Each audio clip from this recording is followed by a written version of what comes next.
Наверное, одним из ключевых терминов этого блога является слово «любовь». Но дать ему объяснение очень непросто.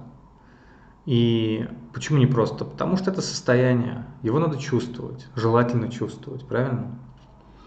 И смотрите, какой момент. Попробуйте человеку объяснить, что такое вкус суши, к примеру, когда он его никогда не ел. Или слепому человеку объяснить, что такое синий цвет. То есть вещи, которые необъяснимы, их можно только прочувствовать. Но есть направление, с помощью которого можно хотя бы частично прикоснуться и проработать в себе это состояние. Это слово «любовь». И направление какое? Я буду говорить то, как я это чувствую, то, как я это вижу, то, как интуитивно у меня приходит. Это то состояние, когда мы становимся как бы над. То есть мы переходим в Бога. Но представьте вот себе, что Бог это как навигатор в вашем автомобиле. Я думаю, что все знают, что такое навигатор. Вот если мы едем по Яндекс.Картам, сколько нужно проехать мимо заданного пункта раз, чтобы из навигатора вылез кулак, дал хорошенько в нос и сказал: ты куда, придурок, прешь? Такого не может быть, правильно? Вот у Бога отсутствуют программы на раздражение. У навигатора нет такой программы, она просто не прописана там. И любовь, вот это примерно такое состояние. Еще это можно охарактеризовать как состояние развития, как состояние легкости, как состояние гармонии, как состояние целостности. А целостность – это необусловленное счастье, когда нам хорошо просто, не обусловлено не от того, что у нас есть морковка или нет у нас морковки, нам просто хорошо. Вот это состояние. И каждый его будет раскрывать сам. Притом нельзя постичь любовь, как я вижу, по крайней мере, на данном этапе своего развития. Нельзя постичь любовь один раз. Это процесс познания. Вот можно, интересно, накачать мышцы один раз и больше их не качать? Нет, их надо постоянно накачивать, прокачивать, подкачивать. И в конце концов мы выходим на все большую выносливость, больший объем и прочее. Вот то же самое с любовью. Это состояние, которое мы начинаем познавать. По сути своей, еще любовью можно назвать интерес к жизни, когда нам просто становится интересно жить. Да, это мудрость. Любовь – это здоровый пофигизм. Вот это направление, вот куда надо копать, скажем так, куда желательно копать, если мы интересуемся словом «любовь». И какой аспект практически нам дает это состояние? Да, мы всегда говорим, что в жизни единственная цель у нас и смысл – это любовь, это Бог. Да? Бог – это и есть любовь.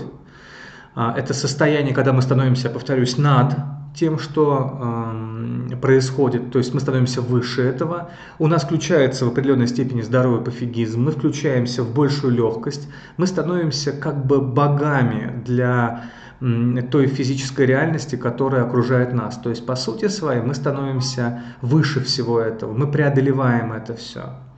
И если мы говорим про прикладной аспект, то что такое любовь в жизни? Это когда вы запаривались чем-то, переживали, я не знаю, там нервничали, расстраивались, додумывали, накручивали, а тут вы начинаете находиться в любви. Вы уже не нервничаете, да, не переживаете, не расстраиваетесь. Вам просто спокойно, ровно, адекватно, вам хорошо, вы в любви. И вот, понимаете, да, такие этапы у нас постоянно идут.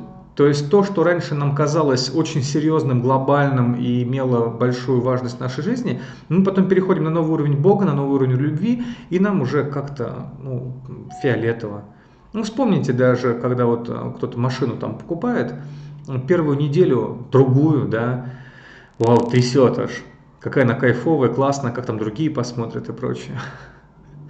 А потом мы переходим на уровень любви. Нам становится, привычно.